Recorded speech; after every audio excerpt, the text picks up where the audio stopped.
The spaceship moved slowly through the darkness of space. Commander Zaktar looked out the window at the planet below. Earth was completely white, covered in thick ice from top to bottom. It looked like a giant snowball floating in the black void. The planet had been frozen for 3,000 years. Zaktar belonged to a race called the Velthari. His people had put Earth into this deep freeze long ago. They thought they were helping by preserving the planet. Back then, they believed all the humans were dead or had left the world behind. Dr. Maya Rodriguez stood next to him at the window. She was human, but she had never seen Earth before. Her grandparents told her stories about green grass and blue oceans, but all she could see was endless white ice. Maya was born on one of the big ships that carried humans away from Earth when the freeze began. Maya pressed her face against the cold glass. "It's hard to believe people once lived down there," she said quietly. Her breath made small clouds on the window. Captain Jake Morrison walked over to join them. He was older than Maya and remembered a little bit about Earth before the ice came. He was just a child when his family escaped on the refugee ships. Now he was coming back to his home planet for the first time in 60 years. "My grandmother used to tell me about summer days," Jake said. "She talked about swimming in warm lakes and picking fruit from trees. I never thought I would see Earth again even like this." Zaktar felt uncomfortable listening to them talk. His people had made the decision to freeze Earth without asking the humans first. The Velthari thought humans were too simple to understand what was best for their planet. They wanted to study Earth's animals and plants without any interference. "We thought we were doing the right thing," Zaktar said through the translation device on his chest. "Our scientists believed humans would not survive anyway. Your technology was very basic back then." Maya turned to look at him. "But you never checked to see if we actually died, did you?" Zaktar's blue skin became darker, which meant he was embarrassed. "No, we stopped monitoring the planet after 200 years. Our computers said there was no intelligent life left." The ship continued moving closer to Earth. As they got nearer, Maya could see the ice was not smooth everywhere. There were mountains and valleys carved into the frozen surface. Some areas looked different from others, as if something had been moving around down there. Dr. Lisa Park came running into the observation room. She was excited and breathing hard. "You need to see this," she said, holding up a tablet computer. "I've been scanning the surface with our instruments." She showed them the screen. There were small heat signatures scattered across different parts of the planet. The heat was coming from underground, but it was too regular to be natural. "What do you think it is?" Maya asked. "I'm not sure, but look at this," Lisa said, pointing to another part of the screen. There are thin columns of smoke rising from the ice in several places. The pattern is too organized to be random. Jake looked more carefully at the tablet. "Could it be volcanic activity?" "No," Lisa shook her head. "Volcanoes would show different heat patterns. This looks more like campfires or heating systems." Zaktar felt a cold feeling in his stomach that had nothing to do with the temperature. "Are you suggesting that humans might still be alive down there?" "I'm saying something is making heat and smoke in very organized patterns," Lisa replied. "And whatever it is, it's been doing it for a long time." Maya's heart started beating faster. The idea that humans might have survived seemed impossible, but the evidence was right there on the screen. "How could they live in that cold for so long?" "Humans are more creative than we thought," Jake said with a small smile. "We're good at finding ways to survive when we have to." Zaktar called for his ship's scientist, Dr. Helnix. When the tall alien arrived, Zaktar showed him the heat readings. Dr. Helnix studied the data for several minutes without saying anything. "This is very strange," Dr. Helnix finally said. "According to our models, no surface life should exist on that planet. The temperature has been below freezing for 3,000 years. But the readings don't lie," Maya pointed out. "Something is alive down there." "We need to go down and investigate," Jake said. "If there are humans still living on Earth, we have a responsibility to help them." Zaktar nodded slowly. He was starting to realize that his people might have made a terrible mistake. "I agree. We will prepare a landing party." As their ship got closer to Earth, they could see more details. The ice was not just white, but had different colors in some places. There were dark lines that looked like paths or roads carved into the frozen surface. In some areas, the ice looked thinner, as if warm air was coming up from below. Maya watched the planet grow larger in the window. She thought about all the humans who had left Earth on the colony ships. They had spread out across the galaxy, building new homes on different planets. But maybe some humans had chosen to stay behind and fight for their world instead of running away. If people are still alive down there, they've been surviving on their own for 3,000 years, Maya said. That's longer than most civilizations last. They would have had to change everything about how they live, Jake added. No more cities on the surface, no more farming in the old way. They would have had to become completely different people. Dr. Helnix was still studying his instruments. The atmospheric readings show that the air is still breathable, though very cold. If humans are alive, they must have found ways to create warm spaces underground. Zaktar made the decision to land near one of the stronger heat signatures. As their ship descended through the thick clouds, everyone held their breath. They were about to discover if humanity had really found a way to survive the impossible. The landing was smooth, and soon they were standing on the frozen surface of Earth. The cold was intense even through their protective suits. But in the distance they could see a thin line of smoke rising into the gray sky. There, Maya pointed. That's where we need to go. As they walked across the ice toward the smoke, each step brought them closer to an answer that would change everything they thought they knew about human survival. The landing party walked carefully across the frozen ground. Their boots made crunching sounds on the hard ice. Maya shivered inside her warm suit as the cold wind blew around them. Even with all their protective gear, she could feel how harsh this world had become. The group included 3 Velthari and 4 humans. Besides Maya, there was Captain Jake, Dr. Lisa Park, and Engineer Ben Clark. The aliens wore different suits that looked more advanced, but they seemed just as cold as the humans. As they got closer to where the smoke was coming from, Ben noticed something strange. "Look at that ice formation over there," he said, pointing to what looked like a natural hill. Dr. Helnix, the Velthari scientist, scanned it with his instruments. "The structure is not natural," he said with surprise. "There are hollow spaces inside, and the temperature is much warmer." Maya walked around the ice hill and found what looked like a crack in the surface. But when she looked closer, she realized it was actually a door. The entrance was hidden so well that it looked like part of the natural ice. "Someone built this," she called to the others. "This is definitely made by intelligent beings." Jake came over to examine the entrance. "It's clever camouflage.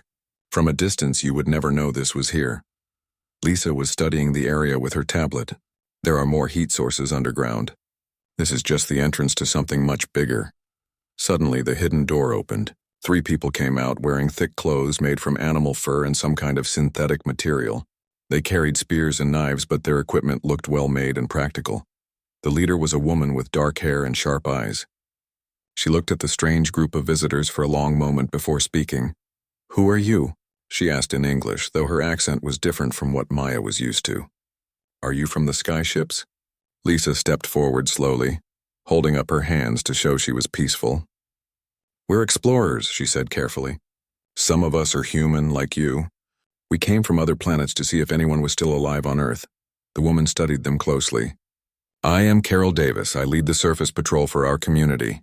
We have been watching your ship since it landed." Maya felt excited and nervous at the same time. "There are more of you?" Carol nodded. "Many more. Come, but keep your weapons away. Our people don't trust strangers easily." She led them through the hidden entrance into a tunnel carved from ice and rock. The tunnel was smooth and well built, not like a simple cave. Small lights along the walls provided a warm glow, and Maya could feel that the air was much warmer here. "How long have you been living underground?" Jake asked as they walked. "Our families have been here since the Great Cold began," Carol replied. "My grandmother's grandmother was one of the first tunnel builders." Ben was amazed by the construction around them. The tunnels had proper ventilation systems, and the walls were reinforced with metal and stone. "This is incredible engineering," he whispered to Maya. As they walked deeper, they passed other tunnels branching off in different directions. Maya could hear voices and activity coming from those passages. The sound of children playing echoed from somewhere far away. Dr. Helnix was recording everything with his instruments. "The design is very efficient," he told Zaktar quietly. "They have created a stable environment using minimal resources." Carol stopped at a large chamber where several tunnels met. "This is our main gathering area," she said. "Our mayor will want to meet you." The chamber was bigger than Maya had expected. The ceiling was high, supported by carved pillars. There were benches and tables made from metal and wood. Gardens of strange plants grew in boxes along the walls, lit by mirrors that directed sunlight from the surface. An older man approached them. He was wearing simple but well-made clothes, and his gray hair was neat and clean. He had the look of someone who was used to making important decisions. "I am Tom Foster," he said, extending his hand to shake theirs. "I serve as mayor of Haven, which is what we call our home." Maya shook his hand, surprised by how normal it felt. "I'm Dr. Maya Rodriguez. We're amazed to find people still living here." Tom smiled. "We're amazed that people from the stars finally came back to visit us. Our elders told stories about the sky people who brought the long winter." Zaktar stepped forward, looking uncomfortable. "I am Commander Zaktar of the Velthari. My people are responsible for the Ice Age. We believed all humans had died or left the planet." Tom's expression became more serious, but he remained calm. "Your people caused great suffering. Many of our ancestors died in the early years, but we adapted and survived."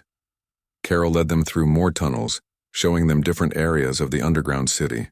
There were workshops where people made tools and clothes, libraries where knowledge was written on handmade paper, and living areas where families had comfortable homes. In one large room, Maya saw children learning from teachers.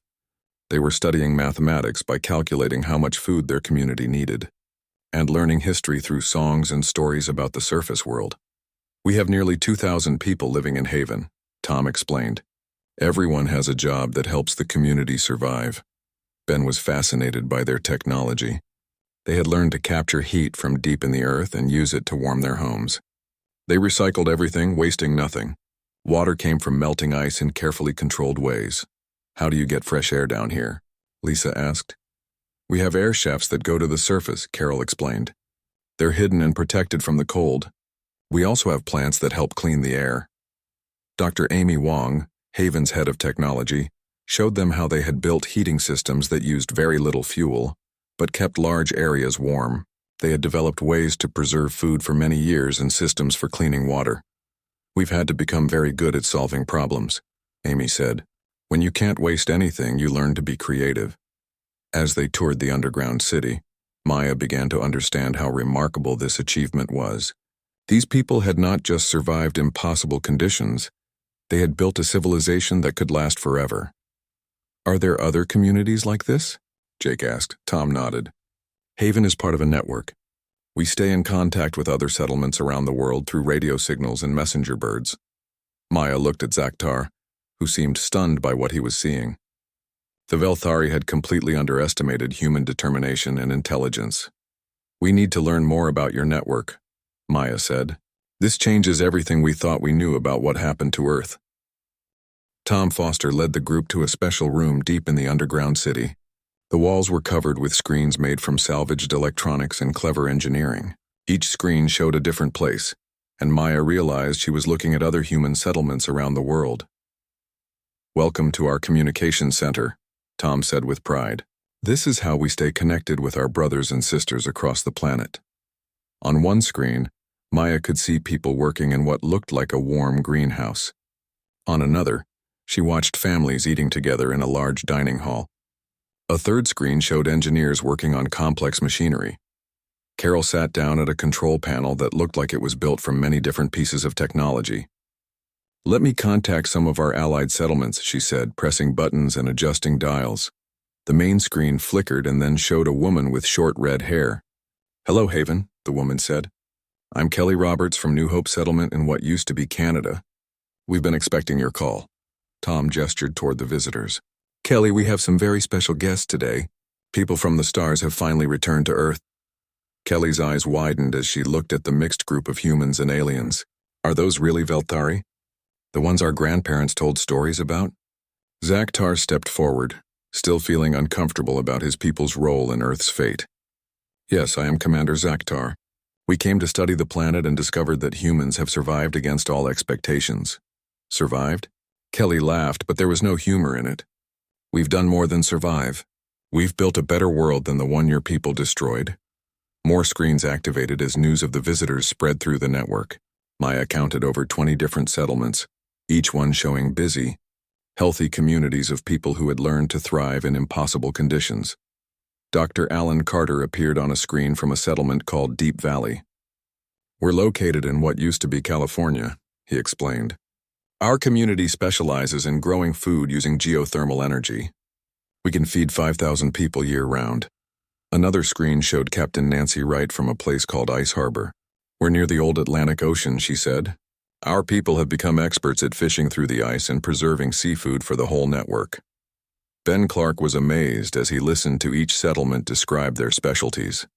Some focused on manufacturing tools and equipment, others on developing new technologies. Each community had found ways to contribute to the survival of all. "How do you coordinate everything?" Lisa asked. "How do you make decisions that affect so many people?" An older man named Elder Pete Martinez appeared on the largest screen. He was 93 years old and represented the Council of Elders that helped guide the entire network. "We learned that cooperation is the only way to survive," Pete explained. "Each settlement governs itself, but we share resources and knowledge freely. When one community has problems, the others help." Maya was fascinated by their social structure. Instead of one central government, they had created a system where each settlement specialized in different things but worked together for the common good. "We vote on major decisions that affect the whole network," Tom added. "Everyone gets a say, but we always try to find solutions that help everyone, not just one group." Dr. Helnix was recording everything and taking detailed notes. "This is remarkable," he told Zaktar quietly.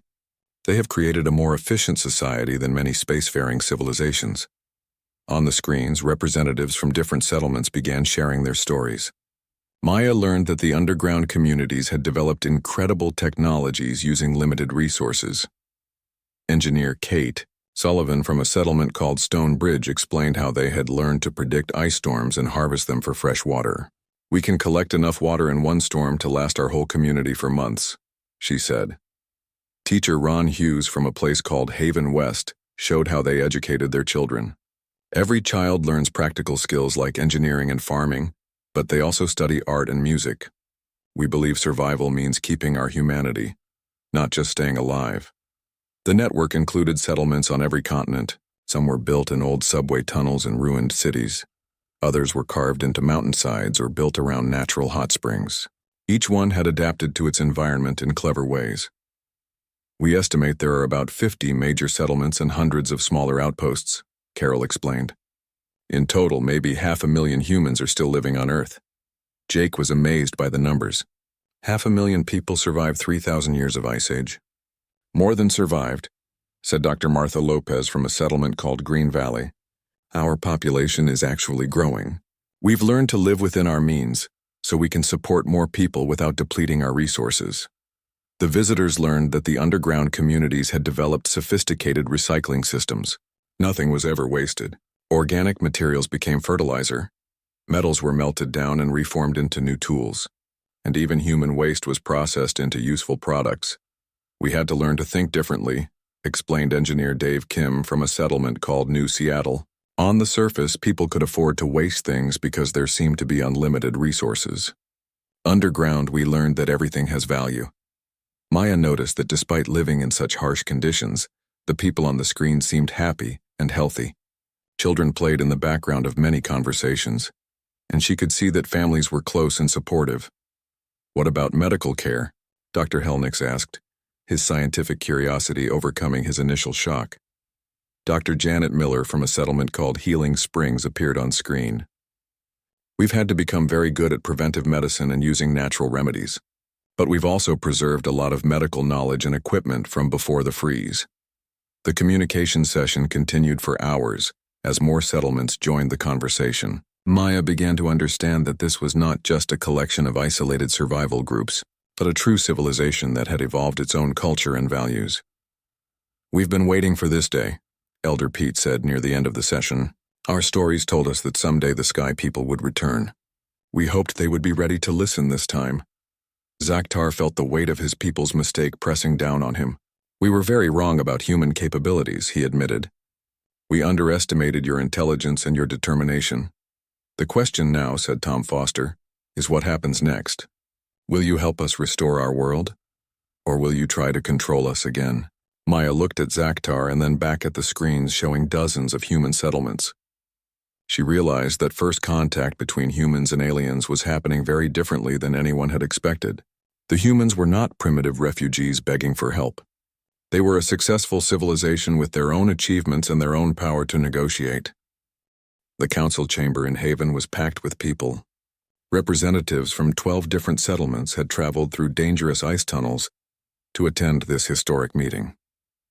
Commander Zaktar sat at a large table made from salvaged metal, feeling more uncomfortable than he had ever felt in his life. Elder Pete Martinez spoke first. His old voice carried the weight of generations as he told the story of the early years after the freeze began. "My great-grandmother watched the sky turn gray and the oceans freeze solid," he said. "She saw entire cities abandoned as people fled to the stars or died from the cold." Maya translated for the Velthari, though she knew Zaktar understood more English than he let on. She could see the alien commander's skin changing color as Pete continued his story. "The first winter killed millions," Pete continued. "People were not prepared for such extreme cold. But some families refused to give up. They dug into the earth, following underground rivers and geothermal vents. Carol Davis had brought maps showing how the tunnel systems had grown over the centuries. It took 200 years to connect the first settlements," she explained. "Many groups died trying to reach each other, but those who succeeded shared their knowledge." Tom Foster stood up and walked to a wall covered with names carved into the metal. "These are the names of the founders, the people who died building the first tunnels so their children could live. Every person in this room exists because someone else sacrificed everything for the future." Dr. Helnix was taking detailed notes, but Maya could see that he was struggling with what he was learning. "According to our science, this should have been impossible," he whispered to Zaktar. "Humans should not have been able to adapt this quickly." "Your science was wrong," said Dr. Amy Wong, who had been listening to the conversation. "You studied humans like we were animals in a zoo. You never tried to understand what we were really capable of." The tension in the room was growing thicker. Some of the younger settlement representatives, like engineer Kate Sullivan and teacher Ron Hughes, were clearly angry about what the Velthari had done to their world. "You froze our planet without even asking us," Kate said, her voice rising. "You decided our fate like we were nothing more than insects." Zaktar's skin turned a deep blue color that Maya had learned meant shame. "We believed we were saving your planet's ecosystem. Our scientists thought humans were too primitive to survive the transition to space travel. So you decided to kill us all instead?" Ron demanded. Mayor Tom raised his hand for quiet. "Anger will not help us now," he said calmly. "The question is what we do next." Captain Jake had been quietly listening to the discussion. Now he spoke up. "The Velthari have the technology to reverse the Ice Age. But do we want them to?" This question surprised everyone, including Maya. "What do you mean?" she asked. "Look what we've accomplished down here," Jake said, gesturing around the chamber. "We've built a society with no poverty, no waste, no war between settlements. Everyone has food, shelter, and meaningful work. Maybe the underground world is better than what we had before." Elder Pete nodded slowly. "The surface world had many problems. People fought over resources and polluted the environment. Our ancestors remembered those problems." Dr. Lisa Park had been studying the social structure of the settlements for days. "They've created something remarkable," she told the Velthari. "Crime is almost non-existent. Education is available to everyone, and they've achieved true sustainability. But not everyone agreed with keeping things as they were." Carol spoke for many of the younger generation. "The underground is our home, but it shouldn't be our prison. We should have the choice to live on the surface if we want to." Ben Clark had been working with the settlement engineers and was amazed by their innovations. "These people have solved problems that stumped scientists on other planets," he said. "Their recycling systems are more efficient than anything in the colonies." "That's exactly why we should work together," Maya suggested. "The Velthari could help restore the surface gradually, while humans could share their survival technologies." Zaktar looked around the room at all the human faces staring at him. "What would you want from us?" he asked. Tom Foster had been thinking about this question for days. "First, we want the truth about why you really froze our planet. Second, we want assurance that you will never make decisions about our world without asking us first.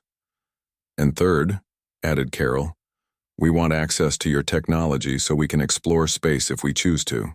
You took away our planet, but you also took away our choice to leave it." Dr. Helnick spoke for the first time in hours. "Your settlements have technologies that could benefit many species. Your recycling methods, your social organization, your adaptation techniques. You have much to teach us. So let's teach each other," suggested Dr. Amy Wong. "We'll share our knowledge if you share yours." Maya felt excited as she saw a possible solution forming. What if we created a partnership? The Velthari could gradually warm certain areas of the surface while humans could expand their underground cities. People could choose where to live. Elder Pete smiled for the first time during the meeting. A world with both surface and underground civilizations. That would give our children more options than we ever had. It would take time, warned Zaktar. Changing a planet's climate cannot be done quickly without causing disasters. We have learned to be patient, Tom replied. We've survived 3,000 years. We can wait a little longer if it means doing things right. The discussion continued late into the night as representatives from different settlements joined by radio to debate the proposal. Some were suspicious of working with the Velthari. Others were excited about the possibilities. In the end, it was the children who helped make the decision. A group of young people from Haven asked to speak to the council. They had been listening to the discussions and had their own ideas. We want to see the sky, said a 12-year-old girl named Lucy Chen. But we also want to keep our home underground. Why can't we have both? Her friend, 14-year-old Bobby Wright, added, Our parents taught us that cooperation is better than fighting. Maybe it's time to cooperate with people from other planets too. The simple wisdom of the children seemed to settle the debate. The council voted to begin careful negotiations with the Velthari for a gradual restoration of parts of Earth's surface, while maintaining and expanding the underground civilization. As the meeting ended, Maya realized that first contact between humans and aliens had resulted in something nobody had expected. Instead of one species helping another, they were creating a partnership that could benefit both civilizations. Zaktar approached Elder Pete as people began to leave. I am sorry for what my people did to yours, he said quietly. Pete studied the alien commander for a moment. Your people made a mistake, he replied. But our people learned from it. Maybe together we can make sure nothing like this happens again. 2 years had passed since the first meeting between humans and Velthari. Maya Rodriguez stood in the observation deck of Haven, watching something that no human had seen for 3,000 years. Sunlight was streaming through a new window that connected to the surface, and the light was warm instead of cold. The great thaw had begun, but it was happening slowly and carefully. Velthari atmospheric processors worked in selected areas, gradually raising temperatures while massive machines removed ice and snow. The process was designed to take 50 years, giving both the surface environment and human communities time to adapt. Maya now spent half her time on Earth and half aboard Velthari ships, serving as the main link between the two species. She watched as children pressed their faces against the transparent metal, gasping with wonder at their first sight of blue sky. Look, Miss Maya, called out 8-year-old Danny Foster, Tom's grandson. The sky is really blue, just like in the old stories. Other children crowded around the window, asking endless questions about the surface world their great-grandparents had described. Many had never imagined anything beyond the warm tunnels and chambers that had been their entire world. The underground cities were not being abandoned. Instead, they were being expanded and improved. Surface buildings began appearing, connected to the underground networks by a system of elevators and transport tubes. The humans had learned to think in 3 dimensions during their time below ground, and they used this knowledge to create vertical cities. Ben Clark worked alongside Velthari engineers to design these new structures. We're building up and down at the same time, he explained to Maya. Surface facilities for farming and manufacturing, underground areas for living and storage. The fusion of human and Velthari technology was producing remarkable results. Ben showed Maya a new water purification system that combined human recycling techniques with alien energy sources. It can clean enough water for 10,000 people, using less power than an old electric light bulb, he said proudly. Commander, Zaktar had become the official Velthari ambassador to Earth. He worked closely with the human council that now coordinated between all the settlements. The council included leaders like Tom Foster and Carol Davis, who had become skilled negotiators representing not just their communities but their entire species. The integration is proceeding better than we hoped. Zaktar reported to Maya during one of their regular meetings. Human adaptability continues to surprise our scientists. Dr. Helnix had published research papers that changed how the Velthari understood survival and intelligence. He used human society as an example of how wrong their previous assumptions had been about other species. We thought intelligence meant having advanced technology, Helnix explained. But humans proved that intelligence means finding solutions to problems, regardless of what tools you have available. The first surface farms were already producing food. Dr. Allen, Carter from Deep Valley Settlement, led teams that were adapting their underground, growing techniques to work in the gradually warming surface areas. They used a combination of solar panels and geothermal energy to create controlled environments for crops. We're growing more food now than we ever did underground, Allen reported to the council, and we're using methods that will work even better as the surface gets warmer. Not everything was easy. Some humans found it difficult to adjust to surface living after generations underground. The bright sunlight hurt their eyes and the open spaces made them feel nervous and exposed. It will take time, explained Dr. Janet Miller, who was studying the psychological effects of the transition. But humans have always been good at adapting to new environments. The children adapted fastest. Schools were established in both surface and underground facilities, connected by video links so students could choose their preferred environment while still learning together. Teacher Ron Hughes had developed new courses that combined human and Velthari knowledge. We're teaching engineering, but now our students can learn about technologies from other planets, he said. We're also teaching them about negotiation and cooperation between different species. The communication network between settlements had expanded to include Velthari outposts and even some of the human colonies on other planets. Maya often spoke with her cousins who lived on distant worlds, sharing news about Earth's recovery. I never thought I would want to return to Earth, her cousin Sarah told her during one video call from a colony near Alpha Centauri. But what you're building there sounds amazing. Maybe I'll visit soon. The underground cities had become tourist destinations for Velthari who wanted to study human survival techniques. Dr. Amy Wong led tours through Haven's recycling facilities and explained how humans had learned to waste nothing. Every piece of metal, every drop of water, every bit of organic material has a purpose, she told a group of alien visitors. When you can't afford to waste anything, you become very creative about how to use everything. The Velthari were learning from human social structures too. Elder Pete Martinez had been invited to speak at universities on other planets about how the underground settlements had achieved cooperation without central control. We learned that diversity makes us stronger, Pete explained to audiences of scientists and politicians. Each settlement developed different specialties, but we all worked together for the common good. Captain Jake had been appointed as Earth's first ambassador to the Velthari government. He traveled to their home planet to establish formal diplomatic relations and to make sure that what happened to Earth would never happen to another world. We want to prevent other species from making the same mistakes, Jake explained in his reports back to Earth. The Velthari are genuinely sorry for what they did, and they want to do better in the future. As Maya watched the children playing in the new surface gardens, she thought about how much had changed. The Velthari had intended to preserve a dead world, but they had discovered that life finds ways to survive and even thrive in the most impossible circumstances. The Great Thaw was more than just melting ice. It was melting the assumptions and prejudices that had kept two intelligent species apart. Humans had proven that they could survive anything through cooperation and determination. The Velthari had learned that intelligence comes in many different forms. New communities were being built that included both humans and Velthari working together. Engineer Kate Sullivan was leading a project to build a joint research station that would study climate management techniques for other planets. We're not just fixing Earth, Kate explained. We're developing methods that could help other worlds too. What we learn here could prevent environmental disasters throughout the galaxy.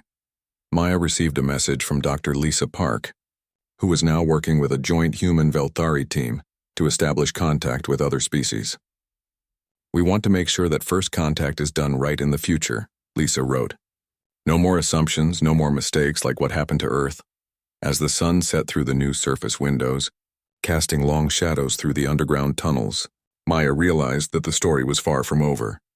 The Ice Age had ended, but it had been replaced by something even more remarkable. A new kind of civilization that existed both above and below ground, populated by humans who had learned to survive anything, and aliens who had learned to respect the determination of other species. In the tunnels of Haven, children who had never seen the surface now played games that involved both underground and surface scenarios. They were preparing for a future where they could choose to live anywhere, on Earth or among the stars. The greatest lesson of the Ice Age was not about survival techniques or advanced technology. It was about the power of cooperation, the importance of never giving up, and the amazing things that can happen when different kinds of intelligence work together instead of against each other. Earth was no longer the frozen world that the Velthari had created. It was becoming something new, a planet where two species had learned to build a future together, proving that even the worst mistakes can sometimes lead to the most beautiful solutions.